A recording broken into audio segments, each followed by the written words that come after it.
Guys, it's me, Jaden. And dapat na cellphone ko. Marami napapap.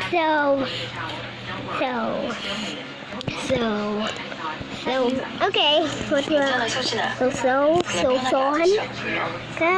Okay, let's go play now. Okay. Wasn't even breathing as hard as me. I looked at the scoreboard and my heart fell. Mindy finished in first position. I was in second by a full 3 seconds.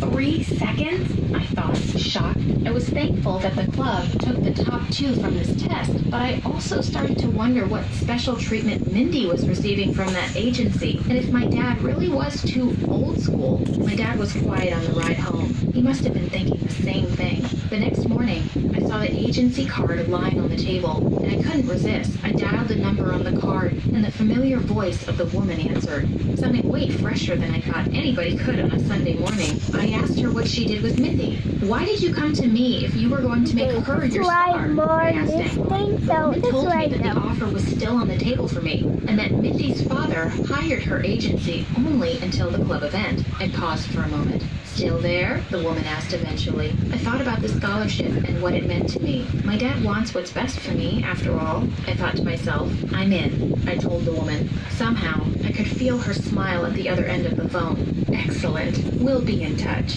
The woman hung up, and I took a deep breath. I needed to convince my dad. I found him watching TV and greeted him. There was no point in hesitating, so I told him I accepted the offer. He was furious. He angrily asked how I could betray him like this, and why I didn't trust him to get me the scholarship. You saw Mindy, Dad. You know I've always been faster than her, so how did she beat me? I managed to say. My voice was shaking. I'd never fought with my dad before. I hope you know what you're doing, he concluded and walked away to his room. I sat down on the sofa with a heavy heart. First Mindy, now my dad. How much more would I need to give up for this scholarship? We had lunch without speaking that day. My mom was confused as to what was going on. She tried to ask my dad, but he just grumpily chewed his potatoes. Right after lunch, I got a call from the agency. They said they would send over a car to pick me up. I asked my dad if he wanted to come with me, but he told me to sit down and listen to him. He told me that the agency was a fraud and that they would use illicit perform-enhancing drinks to make athletes fitter. I was horrified. That would explain Mindy's outstanding performance, I thought. I decided to give Mindy a call and tell her these weren't the type of people we wanted to mess around with. Of course, she didn't believe me. She thought I was trying to put her down and increase my chances of winning the competition. I was extremely sad at her response because I was only trying to be honest with her. I decided that my dad was indeed the best trainer for me. After all, we'd been training together for so long.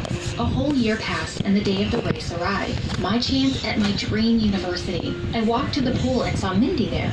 She looked at me and smirked. Before taking my place, I looked at my dad and said, no matter if I win or lose, you'll always be my hero and I'll always love you. I got into my position at the pool. It was time. The gunshot rang out and I blazed through the first round. There was a feeling of deja vu as I finished my laps and landed first place. The crowd erupted with cheering. I climbed out of the pool feeling depleted but accomplished. I looked at Mindy and could see she was surprised at coming in second place. I was given a couple of hours to rest before the next round, and it was a very welcome rest time, which came with a drink from my trainer. The bell rang and I got back into place. I didn't even feel tired anymore. My training was paying off, but I got overconfident in this round. I swam thinking I was unstoppable. When you're underwater, you really can't tell. At the end of the round, I got to see that Mindy was in first place this time. I walked over to the woman, still in her suit. She was still calm as ever, so I asked, aren't you glad that Mindy won that round? She replied,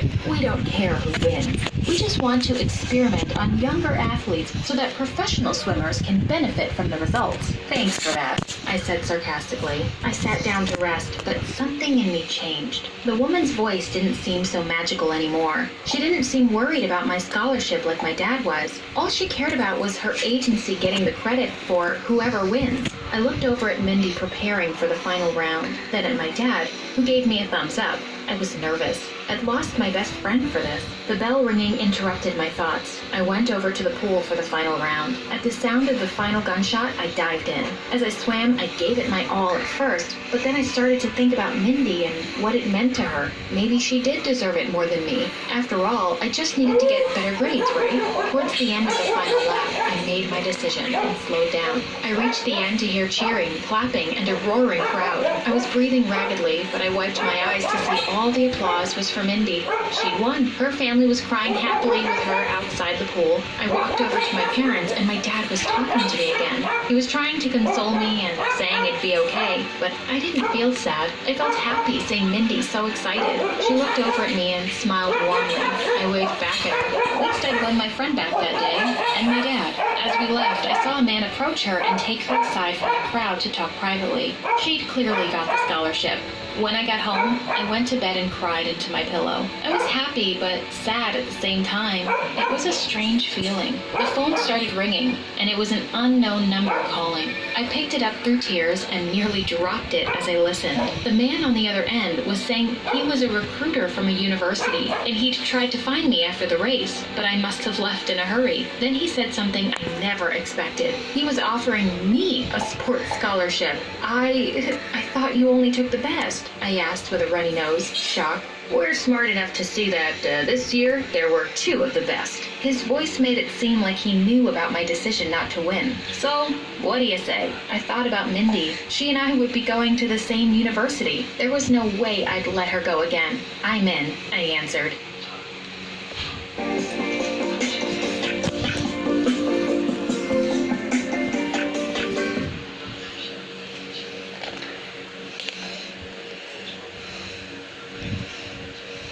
We followed Michael up the...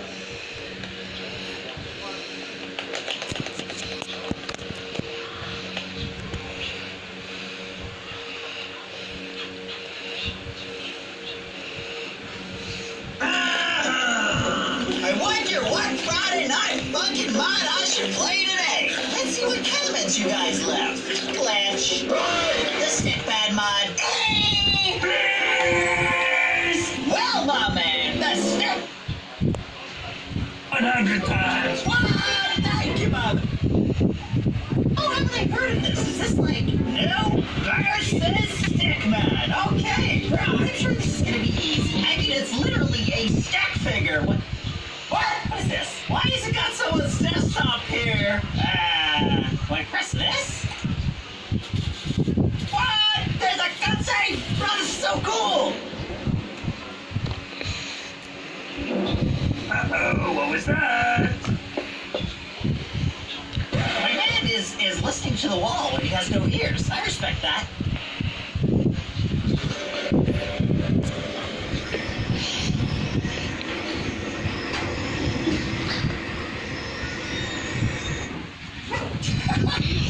What? Bro, look how confused she was. What is this? So boyfriend just... What are you doing? Oi! Get back here right now! What, is that an iPod? What do you mean recording? What is going on? So boyfriend and girlfriend just appear in this guy's house? Oi! What are you doing? You're just repeating what I'm saying! You can't do that! Pull out a microphone, my man! What is this? He's trolling me! Who do you think you are? Wait, does he win though if he's saying the same notes I'm saying? Right. Look at my friend's face! He is not happy about that. What is this mod? Okay. What is this? Is that the Undertale theme? What is going on?